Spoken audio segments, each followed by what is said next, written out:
अभी हम पॉलिनोमियल के जो दो पहले वीडियो बनाए हैं उसके अंदर हमने कॉन्सेप्ट डिस्कस किए। अब हम क्वेश्चंस करेंगे उन कॉन्सेप्ट के बेस पर। ठीक है, एक डिवाइड वाला मैंने बताया था, फिर से बता रहा हूँ। Divide the polynomial of this by x minus one. इस पॉलिनोमियल को एक्स माइनस वन से डिवाइड करना है, लॉन्ग डिवीजन से डिवाइड करेंगे। पॉलिनोमियल क्या है? 3x की power 4 minus 4x cube minus 3x minus 1। उसको हमें डिवाइड करना है किससे? x माइनस वन से। जब x माइनस वन से डिवाइड करेंगे तो मैंने क्या बताया था कि यहाँ पर जो नंबर है, यहाँ पे जो टर्म है, उस टर्म को हमें फोकस करना है। हमारे पास क्या है? यहाँ पर x है। x से किसको मल्टीप्लाई करें कि 3x की पावर 4 आ जाए? देखो, x को अगर हम 3x की पावर 3 से मल्टीप्लाई करेंगे तो 3x की पावर 4 आएगा कि नहीं आएगा? क्योंकि मल्टीप्लाई करने पर पावर ऐड हो जाती है। तो अभी हम यहाँ पर लेते हैं 3x क्यूब। 3x क्यूब से मल्टीप्लाई करेंगे 3x की पावर 4 माइनस, क्योंकि यहाँ पर माइनस है, यहाँ पर प्लस क्यों लिया? क्योंकि ये पॉजिटिव था। अब 3x क्यूब को माइनस वन से मल्टीप्लाई करेंगे तो माइनस वन से हमने किया तो माइनस 3x क्यूब आया। साइन का यहाँ पर स्पेशल ध्यान रखना, अगर यहाँ पर माइनस होता तो हमें माइनस ही लाना था मल्टीप्लाई में। अब यहाँ पर प्लस है इसलिए प्लस लिया हमने। सेपरेट कर दो, पहले साइन चेंज करने होते हैं। यहाँ पर पॉजिटिव है तो नेगेटिव हो जाएगा, नेगेटिव है तो पॉजिटिव हो जाएगा। प्लस का 3x क्यूब माइनस का 4x क्यूब, कितना बचा? Minus x cube. पूरी टर्म नीचे ले लो। अब क्या चाहिए? x क्यूब चाहिए। अब देखो, ये नेगेटिव का x क्यूब चाहिए तो x को किससे मल्टीप्लाई करें कि माइनस एक्स क्यूब आए? x को अगर हम माइनस एक्स स्क्वायर से मल्टीप्लाई करेंगे तभी तो माइनस एक्स क्यूब आएगा ना। तो यहाँ पर हमें लेना पड़ेगा माइनस का एक्स स्क्वायर। अब इसको मल्टीप्लाई करते हैं, माइनस एक्स क्यूब। अब ये माइनस प्लस माइनस कितना हो गया? प्लस हो गया। Minus minus plus x square. अब ये आया हमारे पास। अब साइन चेंज करते हैं, ये माइनस है प्लस हो जाएगा, ये प्लस है माइनस हो जाएगा। ये दोनों लाइक टर्म है, कैंसिल हो जाएंगे। अब यहाँ पर ध्यान देना है, ये एक्स स्क्वायर की टर्म है, ये 3x है, दोनों लाइक टर्म नहीं है, इसलिए हम किसी को भी किसी से सेपरेट कर ही नहीं सकते। तो एज इट इज़ टर्म को नेक्स्ट स्टेप में कॉपी कर लो। माइनस का एक्स स्क्वायर माइनस का 3x माइनस 1। ऐसे क्वेश्चन में हमें यह ध्यान रखना चाहिए कि लाइक टर्म से ही लाइक टर्म को सेपरेट कर सकते हैं। अब यहाँ पर माइनस एक्स स्क्वायर आया, हमारे पास क्या x है? x को किससे मल्टीप्लाई करें कि माइनस एक्स स्क्वायर आ जाए? तो x को अगर हम मल्टीप्लाई करें माइनस एक्स से तभी माइनस एक्स स्क्वायर आ जाएगा। तो अभी हमें यहाँ पर क्या लेना है? माइनस एक्स लेना है। अब माइनस एक्स को पहले x से करो, माइनस का एक्स स्क्वायर। माइनस एक्स को माइनस वन से भी करो तो minus minus plus x one जा एक्स। फिर से साइन चेंज करो, प्लस ये माइनस। इसके बाद में अब यहाँ पर देखो, ये दोनों लाइक टर्म है, ये कितना बनेगा? Minus 3x minus x, minus का 4x, माइनस वन यहाँ पर ले लो। अब हमें क्या चाहिए? माइनस 4x चाहिए। तो माइनस 4x लाने के लिए x को किससे मल्टीप्लाई करें? माइनस 4 से। ठीक है, माइनस 4 से मल्टीप्लाई करेंगे तो minus 4x minus 4 multiply minus one, minus minus plus 4 one जा 4। फिर साइन चेंज करो, प्लस माइनस, ये दोनों कैंसिल हो गए। माइनस का 4 माइनस का 1 कितना बचा? माइनस 5। अब हमारे पास x की कोई टर्म नहीं है तो इसका मतलब हमारा क्वेश्चन इससे आगे नहीं जा सकता है। This is the remainder. Divide वाले कॉन्सेप्ट के लिए ये क्वेश्चन को समझना बहुत जरूरी है। क्यों? क्योंकि कहाँ पे साइन चेंज होना है, कहाँ पे हम टर्म को सेपरेट कर सकते हैं, ये सारी चीज़ें इस क्वेश्चन के अंदर इंक्लूड हो गई। लाइक टर्म को लाइक टर्म से सेपरेट करना, किससे कब मल्टीप्लाई करना है, ये चीज़ें हमें ध्यान में रखनी होती है जब हमें लॉन्ग डिवीजन मेथड करना है। ठीक है, अगर ये हमसे कहता कि यूज रिमाइंडर थ्योरम, इसी क्वेश्चन को अगर वो ये पूछे व्हेन द पॉलिनोमियल 3x की power 4 minus 4x cube minus 3x minus 1 is divide by x minus 1। तो अभी यहाँ उसने बोल दिया कि ठीक है, यूज रिमाइंडर थ्योरम। ठीक है, क्वेश्चन कहता है, क्वेश्चन में अगर कहता है कि रिमाइंडर फाइंड करो by using the remainder theorem not by the long division method. तो रिमाइंडर थ्योरम में क्या कहती है कि जिस नंबर से हम डिवाइड कर रहे हैं x माइनस वन से, यहाँ से x की वैल्यू को निकालो और जो भी x की वैल्यू आती है वो पॉलिनोमियल के अंदर x की जगह प्लेस कर दो।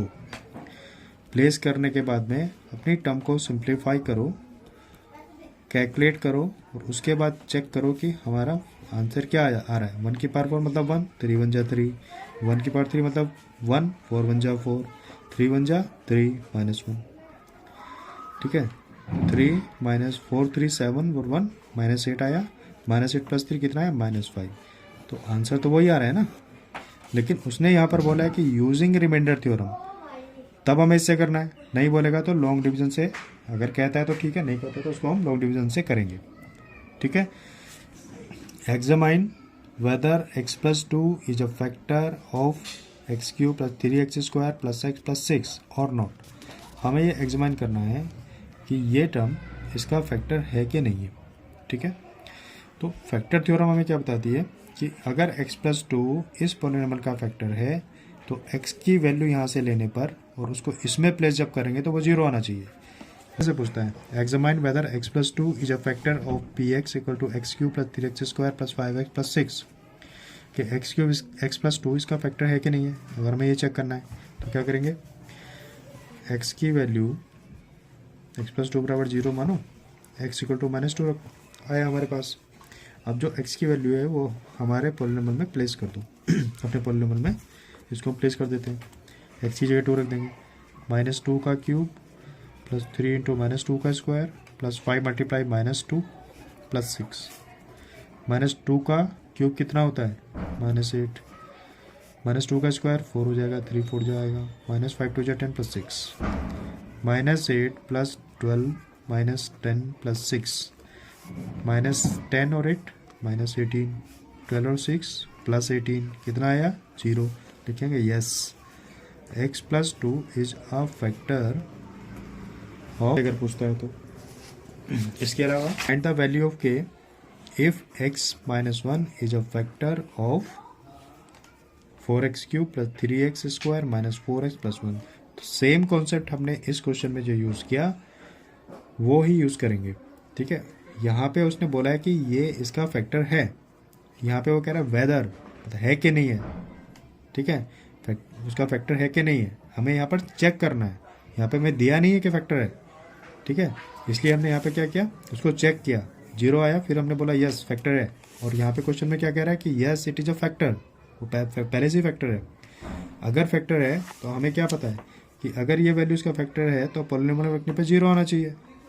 तो x - 1 अगर इसका फैक्टर है तो x की वैल्यू यहाँ रखने पर 0 आना चाहिए। तो क्या लिखेंगे नेक्स्ट क्वेश्चन में, since x - 1 is factor of px, ये हमें गिवन है। ठीक है, देयरफॉर x = 1 रखने पे 0 होना चाहिए, क्योंकि फैक्टर थ्योरम ये बताती है हमें। अब px हमारे पास क्या था, 4x³ यानी 1 का क्यूब + 3 × 1 का स्क्वायर -4 × 1 + k = 0 रखो। 4 + 3 -4 + k = 0, -4 से +4 कैंसिल, तो 3 + k = 0, k = -3। ये हमारा आंसर है। तो यहाँ पर हमने फैक्टर थ्योरम को यूज़ किया है। ठीक है, अननोन वैल्यू को फाइंड करने के लिए। यहाँ पर हमसे वो पूछ रहा था, हमें चेक करना था कि वो फैक्टर है कि नहीं है, और यहाँ पर हमें दिया हुआ था कि फैक्टर है, तब अननोन वैल्यू निकालो।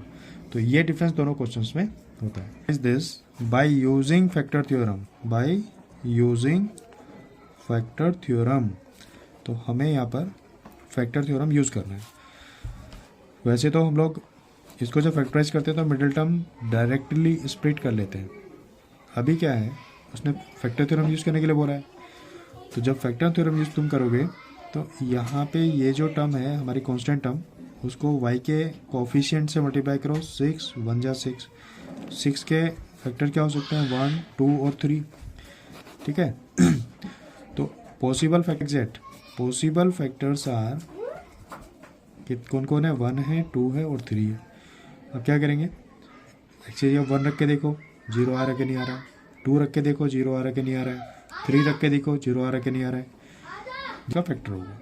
ठीक है, इस तरह से फैक्टर, जैसे कि यहाँ पर हमारा y = 2 रखा हमने, 2 का स्क्वायर -5 × 2 + 3, 4 - 10 + 3, ठीक है, कितना स्क्वायर था ना, हाँ कितना आया 7 माइनस 10 मतलब -3, 0 नहीं आ रहा है, इसका मतलब वेक्टर नहीं है। ठीक है, 1 रख के देखते हैं, वैल्यू को हमें प्लेस करके रखना है और ये चेक करना है कि कहाँ पर जाकर वो 0 हो रहा है। तो ये हम यूजेस बता रहा हूँ फैक्टर थ्योरम के, किस तरह से यूज़ करेंगे। ठीक है, इसके बाद हमारे पास जो अब नेक्स्ट टॉपिक में जो पॉलिनॉमियल का यहाँ पर हम टर्म्स को फैक्टराइज करेंगे, factorise by the middle term splitting by factor theorem. तो इन दोनों क्वेश्चन में ये वाला जो क्वेश्चन है तो अब हम इसको मिडिल टर्म स्प्लिटिंग करेंगे। अभी हम आइडेंटिटी वाले क्वेश्चन नहीं आए हैं, अभी तो हम फैक्टराइजेशन यूज कर रहे हैं। देखो यहाँ पर मेनली जो मिडिल टर्म जो होती है वो क्वाड्रेटिक के पास होती है। क्वाड्रेटिक मतलब जहाँ पर x की पावर 2 हो वो वाली इक्वेशन पॉलिनॉमियल क्वाड्रेटिक कहलाता है। तो ये मिडिल टर्म है। जब भी हमें मिडिल टर्म को स्प्लिट करना हो तो ये वाली कांस्टेंट टर्म और एक्स स्क्वायर के साथ में जो भी नंबर हो उसको हम एक्स स्क्वायर का कोएफिशिएंट बोलते हैं। तो यहाँ पर एक्स स्क्वायर का कोएफिशिएंट क्या है 3 को कांस्टेंट टर्म से मल्टीप्लाई करो जो भी आएगा, सपोज यहाँ पर 90 आ रहा है, 90 के हमें ऐसे फैक्टर करने हैं जिनका सम या डिफरेंस 19 आना चाहिए। अब जैसे 19 के क्या क्या फैक्टर हो सकते हैं भाई, 19 के फैक्टर हो सकते हैं 91 जा 90, 18 5 जा 90, 33 जा 90, 10 9 जा 90। ठीक है, अब लेकिन हमें क्या चाहिए, अपने मिडिल टर्म के अकॉर्डिंग चाहिए भाई। 90 + 1 91, 90 - 1 89, नहीं चलेगा। 18 + 5 23, 18 - 5 13, ज़रूरत ही नहीं है। 30 + 3 33, 30 - 3 27, ये भी नहीं ले सकते। 10 + 9 19, ये ले सकते हैं। यानी कि 19 के ये वाले फैक्टर हमारे मिडिल टर्म को शूट कर रहे हैं। ठीक है, इसका मतलब हम 19 को अगर 90 के फैक्टर में स्प्लिट करना है तो 10 + 9 लिख सकते हैं। क्यों? क्योंकि उनको ऐड करने पर मिडिल टर्म आ रही है और मल्टीप्लाई करने पर 90 आ रहा है, इसलिए। ठीक है, तो 3x², 19 को स्प्लिट करो। 19 को स्प्लिट करते वक्त ध्यान रखना है कि ये ब्रैकेट स्टार्टिंग में ओपन नहीं करना है, उसको बाद में ओपन करना है। पहले उसको हमने 19 को स्प्लिट किया तो 90 उसको ब्रैकेट के अंदर करके रखना, चाहे वो माइनस हो प्लस हो कुछ भी हो। उसके अगले स्टेप में तुम उसको ओपन करोगे, इससे कभी भी साइन की गलती नहीं होगी। यहाँ पर प्लस है 10x आ जाएगा, प्लस प्लस 9x आ जाएगा, प्लस 30। अब इन दोनों में देखो कोई कॉमन है यहाँ पर x कॉमन है, सिर्फ x कॉमन ले लो, 3x + 10। यहाँ पे क्या कॉमन है, 3 कॉमन है, तो 3x + 10। अब इस वाले स्टेप पे आके थोड़ा सा देखना चाहिए हमें यहाँ पर अगर ये दोनों टर्म सेम आ रही हैं, इसका मतलब यहाँ तक हम लोग क्वेश्चन को सही कर रहे हैं, अभी हमारी कोई गलती नहीं है। अगर यहाँ पर ये टर्म सेम नहीं आ रही है तो अपना साइन हमें पीछे चेक कर लेना चाहिए, कुछ गलती तो नहीं है।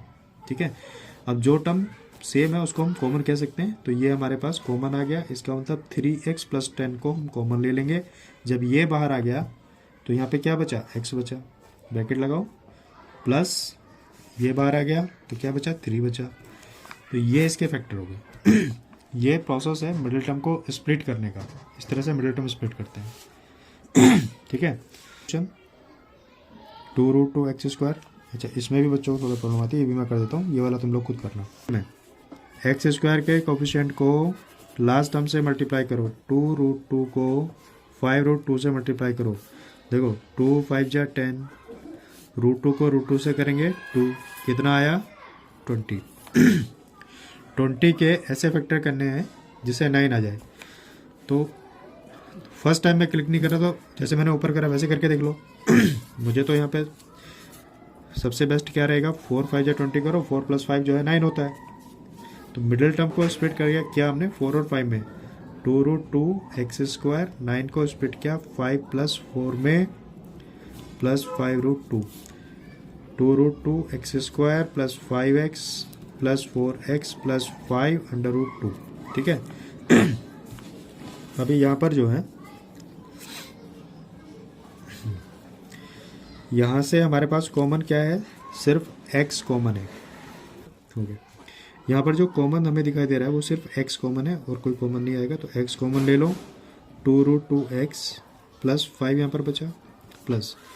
अब देखो यहाँ पे कंफ्यूजन होता है यहाँ पे जो 4 है उसको हम ये लिख सकते हैं, 4 को लिख सकते हैं 2 मल्टीप्लाई √2 मल्टीप्लाई √2, ऐसा लिख सकते हैं 4 को। क्यों लिख सकते हैं, √2 क्या होगा, 2 हो जाएगा और 2 2 जा 4। ऐसा क्यों लिख रहे हैं, क्योंकि हमें ऐसा लिखने पर √2 कॉमन आ जाएगा। तो इस वाले 4 को मैं लिख रहा हूँ 2√2 मल्टीप्लाई √2x प्लस 5√2, ये लिख रहा हूँ, अभी कॉमन नहीं लिया ऐसे। अब देखो यहाँ पे √2 और √2 मुझे कॉमन मिल गया, तो x 2√2x प्लस 5 प्लस √2, तो क्या बचा 2√2x प्लस 5। अब देखो ये वाली टर्म और ये वाली टर्म सेम है, इसका मतलब यहाँ तक 5 2√2 और x प्लस √2, ये हमारे मिडिल टर्म स्प्लिट होकर फैक्टर आ गया।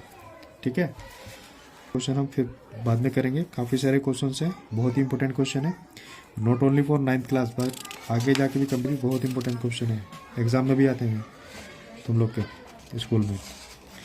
अभी जो क्वेश्चन है x³ plus 9x² plus 23x plus 15, 2 3 4 term है, तो इसका मतलब कोई भी टर्म मिडिल टर्म है ही नहीं। जब मिडिल टर्म ही नहीं है तो स्प्लिट कहाँ से करेंगे, तो हमें क्या करना चाहिए, यहाँ पर फैक्टर थ्योरम यूज़ करेंगे। यहाँ पे जो ये टर्म है हमारे पास कॉन्स्टेंट टर्म और इसके पास क्या है 15 के जो पॉसिबल मल्टीपल होते हैं वो ये होते हैं।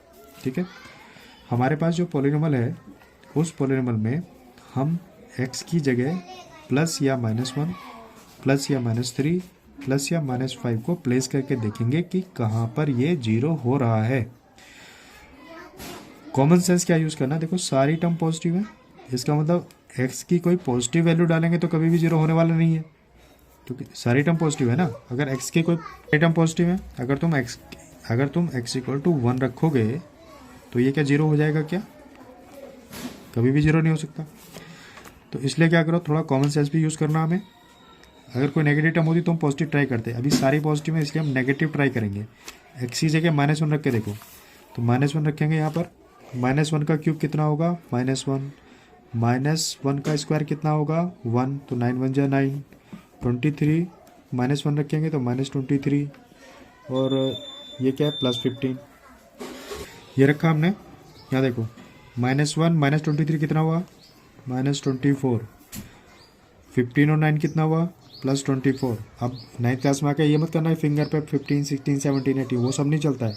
9th क्लास में आकर तुम लोगों का मेंटल कैलकुलेशन बेस्ट होना चाहिए, और मेंटल कैलकुलेशन बेस्ट करने के लिए सबसे बेस्ट तरीका है कि तुम्हें टेबल्स कम से कम 30 तक याद होनी चाहिए, नंबर्स के स्क्वायर तुम्हें 30 तक याद होने चाहिए, क्यूब तुम्हें 30 तक याद होनी चाहिए, क्योंकि तुम्हारी 8th क्लास में 50 तक लाइटिंग कर अचानक से अंधेरा हो गया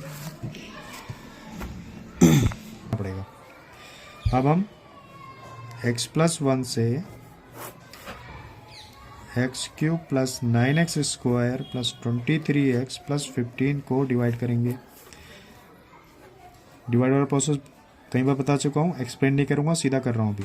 यहाँ पर x³ है, मैंने x² लिया, यहाँ पर x³ प्लस x² आएगा, माइनस सेपरेट कर दिया, 8x² बचेगा प्लस 23x प्लस 15, पूरी टर्म मैंने यहाँ पे ले ली। अभी 8x² चाहिए तो यहाँ पर प्लस 8x लेंगे, 8x², 8 1 जा 8x, माइनस माइनस ये कैंसिल हो गया, 23 माइनस 8 कितना आया 15x प्लस 15, यहाँ पर 15 ले लिया, 15 पूरी तरह से डिवाइड हुआ कि नहीं हुआ, रिमाइंडर 0 आ रहा है। तो अब हमारा पॉलिनोमियल हुआ पहले वाला फैक्टर जो हमने निकाला था वो, और जो अब हमने इसको 8x प्लस 5 15, अब हमारा पॉलिनोमियल ये हो गया। ये तो मिडिल टर्म हो जाएगा क्योंकि यहाँ पर क्वाड्रेटिक फॉर्म है, क्वाड्रेटिक फॉर्म में हम मिडिल टर्म स्प्लिट कर सकते हैं। अभी जो मिडिल टर्म स्प्लिटिंग का प्रोसेस बताया था, same process we can use here. 15 1 जा 15, 15 के फैक्टर करेंगे, 5 3 जा 15, क्योंकि 5 और 3 8 होता है, तो 8 को हम 15 के मल्टीपल में अगर स्प्लिट करेंगे तो 5 + 3 लिख सकते हैं। डायरेक्ट कर रहा हूँ क्योंकि अभी मिडिल टर्म स्प्लिटिंग वाला कॉन्सेप्ट डिस्कस किया है। X square plus 5x plus 3x plus 15, x plus 1, यहाँ से x कॉमन है, x प्लस 5 बचा, यहाँ से 3 कॉमन है, x प्लस 5 बचा, x plus 1, these are the factor. ठीक है, पूरे कॉन्सेप्चुअल प्रोसेस से जब हम लोग जाते हैं तो शॉर्ट ट्रिक करना हमारा दिमाग खुद सीख जाता है, इसलिए कभी भी शॉर्ट ट्रिक के पीछे मत भागो, कॉन्सेप्ट के पीछे भागो, तभी शॉर्ट ट्रिक सीख पाओगे। ठीक है, नहीं आती नहीं है स्टंट कैसे सीखोगे। ठीक है, अभी बाइक चलानी सीखी है और तुरंत पहले कहेंगे सर स्टंट सिखा दो, हड्डी पसली टूट के बराबर हो जाएंगी। सीधे पहले कॉन्सेप्ट समझो।